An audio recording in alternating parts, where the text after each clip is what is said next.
Justice Omotosho'S apology to Nnamdi Kanu warned him to get a lawyer or might be risking jail sentence. Human rights lawyer voice out.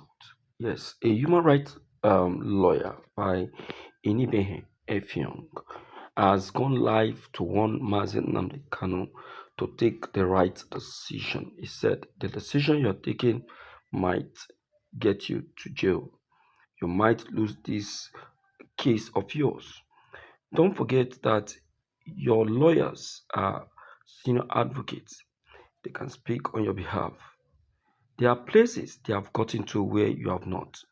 You may be intelligent, but you may not know everything. This very lawyer has pleaded to Nnamdi Kanu to understand the gravity of the decision he has just taken. He has pleaded to Nnamdi Kanu to accept his lawyers back and allow them to defend him for good. Let me not talk much. Let me just take you straight to the video to hear from the horse's mouth. Please pay attention and draw yourself closer. Let's go there. How these legal games work. He's saying if this no case move fails again, it might not only delay things but also weaken the defense strategy. You know, in law, timing is everything. When you push too early or too hard on a weak point, it can turn against you later. But we also have to understand where Kanu is coming from. The man has been in detention for a long time. His supporters are still calling for his release, and every new court appearance becomes a headline. Many of his followers believe the case is political, not just legal. They feel he's being punished for speaking out about Biafra, about self-determination, and about issues the government doesn't want to hear. So maybe this new no-case submission is not only legal, it could also be a form of protest, a way to say, I still believe I'm not supposed to be here. Please, if you are watching, I want to know what you think. Do you believe this new move by Kanu's team is a brave one, or is it just another risky gamble? Drop your thoughts in the comment section. And again, please like this video and subscribe. It helps a lot. Now let's talk about what this means for the bigger picture. When someone like Kanu makes such a bold legal step, it's not just about him. It sets a tone for other activists, political figures, and even ordinary citizens watching the justice system.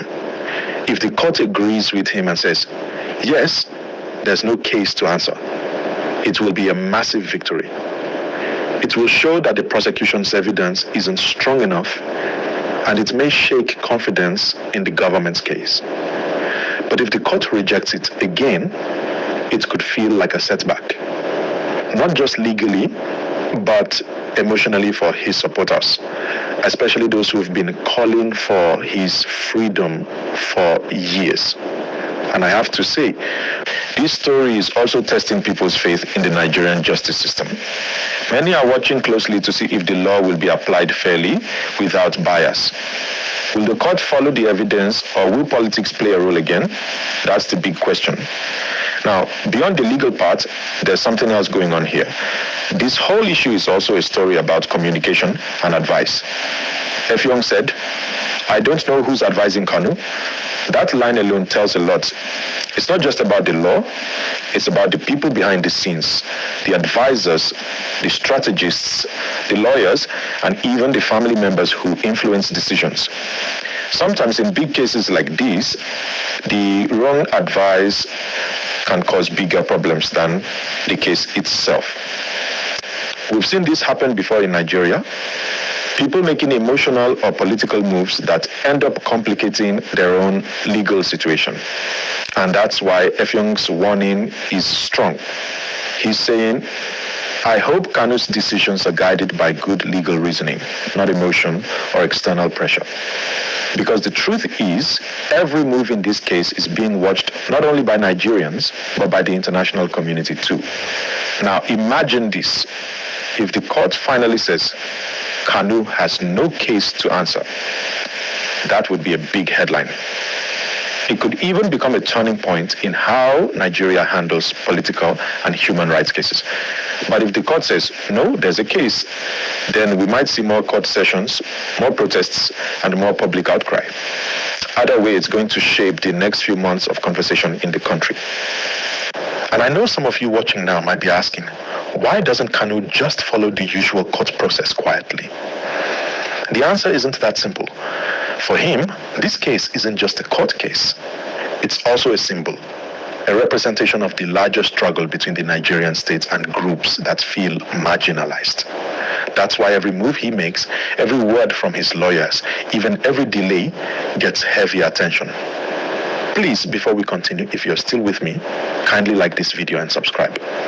It really helps, and it means we can keep bringing you well-researched updates and discussions like this one.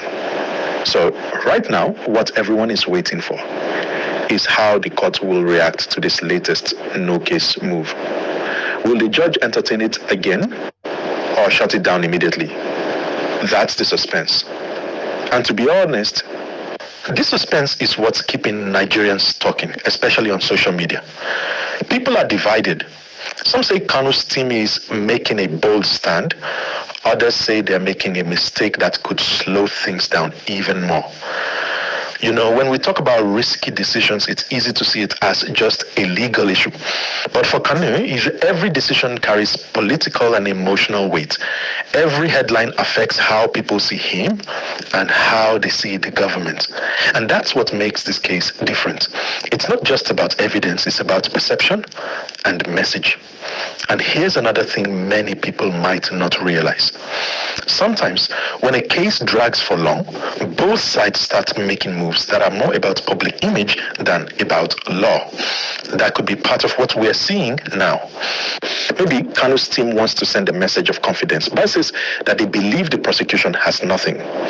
But at the same time, people like Effiong are reminding them, confidence is good, but strategy is better.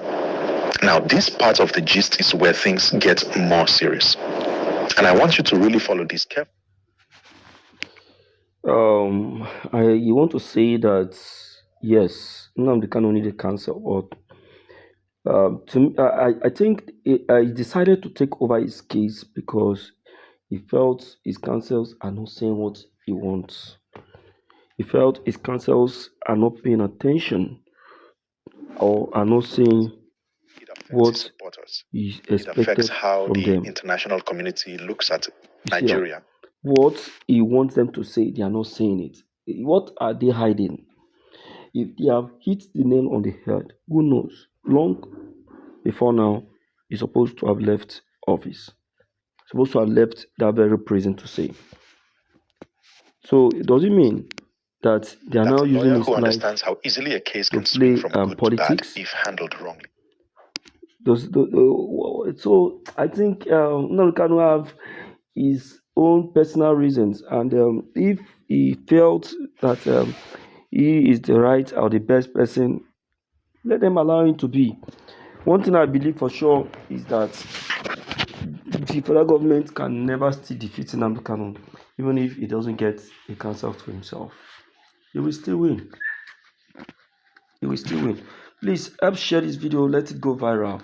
Like and subscribe and hit on the bell buttons. Thank you.